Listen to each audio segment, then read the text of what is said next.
Let's bring in New Jersey Congressman Jeff Van Drew. He's a member of the House Judiciary Committee. Congressman, thanks for joining us this afternoon. You certainly know something about going from the Democratic Party to the Republican Party.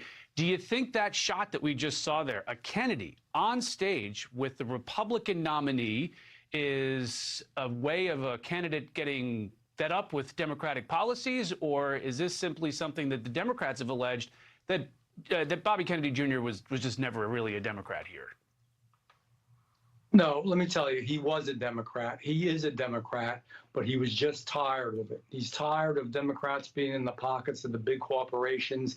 He's tired of the way they're dealing with the border. He's tired of the fact that they don't allow an open process anymore. They don't represent the working people, the blue-collar people. That's what Democrats were about many years ago. This is a far different party. And you know what else he's tired of?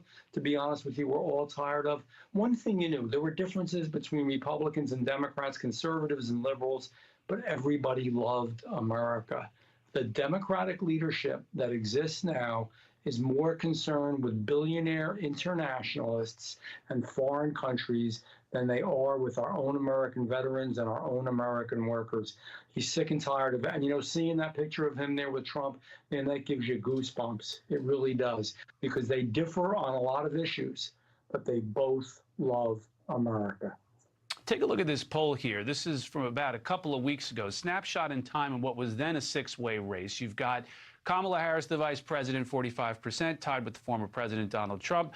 RFK Jr. at 6%. That was down significantly from just a couple of months prior. And then you've got three other candidates coming at 1% each. Look, 6% isn't the 20% that it once was, but it's not nothing. And it's not nothing in a race where you've got really tight margins in a handful of states.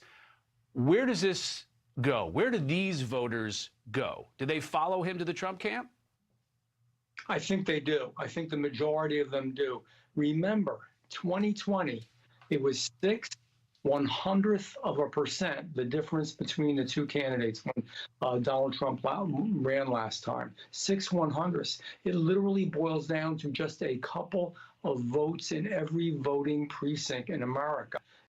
It's tight. So a few percentage points that are going to go to Donald Trump that normally wouldn't have are really going to matter. This is a huge story. You know what's more shameful than almost anything else in this is that, again, the mainstream media, the legacy media, hasn't covered what is a huge story. They love to put some bad Republicans on stage at the convention who really aren't Republicans, but they don't talk about a name like a Kennedy, Bobby Kennedy's son, saying he can't take it anymore and standing with President Trump. It makes a difference. It's going to be our job as Republicans to speak about how important this is, and that why he left, why Robert F. Kennedy Jr. left, and why, if you are a moderate to conservative Democrat or an independent that loves America, I'm going to leave it that simple. I'm not going to even talk about the borders and all of the issues and COVID and what happened with Fauci and all of it. If you just care about the very essential things that America is the greatest nation on earth, you should vote for Donald Trump, whether you're a Democrat or an independent.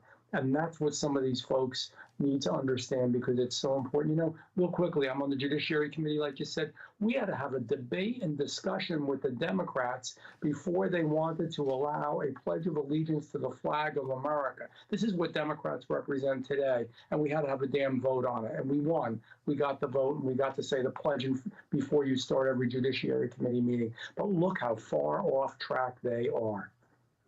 Over the last few months, we've had some headlines for Bobby Kennedy Jr. They've involved a bear in Central Park, a brain worm, some, you know, kind of bizarre stuff. Does former President Trump risk maybe Bobby Kennedy Jr. not being an asset to his campaign? And how much do you think the former president's going to lean into using Bobby Kennedy Jr. as a person, as a spokesperson for him? I think he will use them. And let me say this. You want to talk about bad headlines. First of all, Bobby Kennedy Jr., you know this stuff because he's a very open and forthright individual. Again, I do not agree with him. I'm more conservative than him, but honesty and love of America is all you want. And a lot of what he said about what happened in COVID and how things were done wrong, and Democrats were part and parcel of that because of the big money, what they're doing to our oceans with wind turbines, destroying our oceans just to help foreign investors and big international companies. So he's just somebody that's an open book, as is Donald Trump. You know, you want to talk about headlines, talk about Kamala Harris and all the things she has said over the years, and it ranges from stupidity to outright not loving America and loving our Jewish population. All of a sudden now supports the Jews, but all along she never did, and she's a big Palestinian supporter. That, to me, is a bad headline. All right, Congressman Jeff Van Drew, New Jersey, thanks so much for joining us. Good to be with you always.